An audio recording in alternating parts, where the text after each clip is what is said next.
So Robert is asking, can you explain Leviticus 23, 1-3?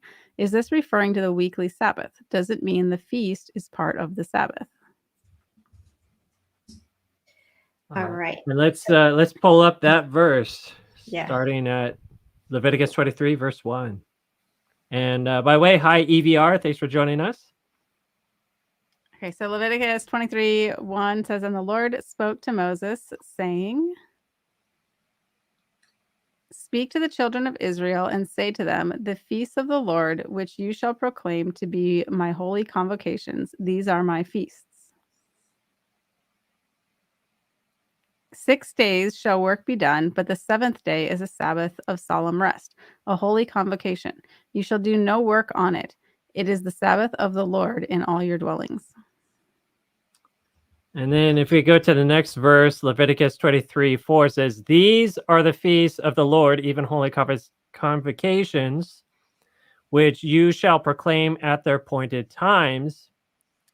And then it proceeds to list the different convocations like Passover, the Feast of Unleavened Bread, and the other ones.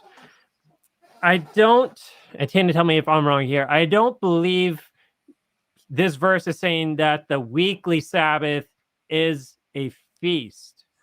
It's combining the Sabbath with the feast days. They are all different types of Sabbaths, but yeah, the Sabbath wasn't the feast. It's combining them.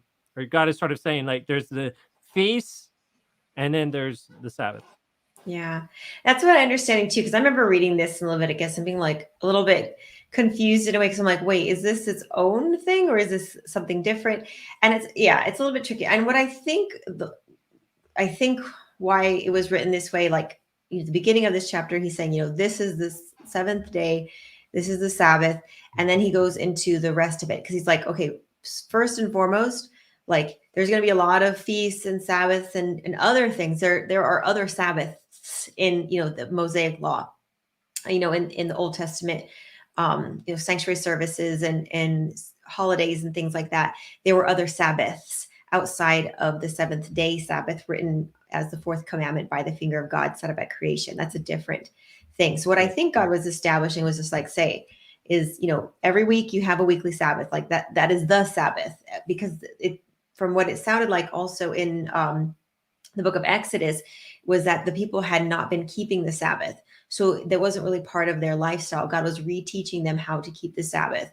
And so, he said, first and foremost, Sabbath, like every week is the Sabbath day, like the 7th day Sabbath that I set up at creation. And I wrote it on stone for you guys to keep as, part of my 10 commandments. That's first and foremost. And then in addition to that, now there's all these other Sabbaths and feasts and, holidays and holy days and new moons and all these things. And those are things that were written as part of, the ceremonies. That's a ceremonial law is what they call it. And that's what you would say was nailed to the cross, because it was written on paper, however, which is different than obviously God's Sabbath that he set forth. He wrote in stone. And so exactly. I am the Lord, I change not. So, yeah.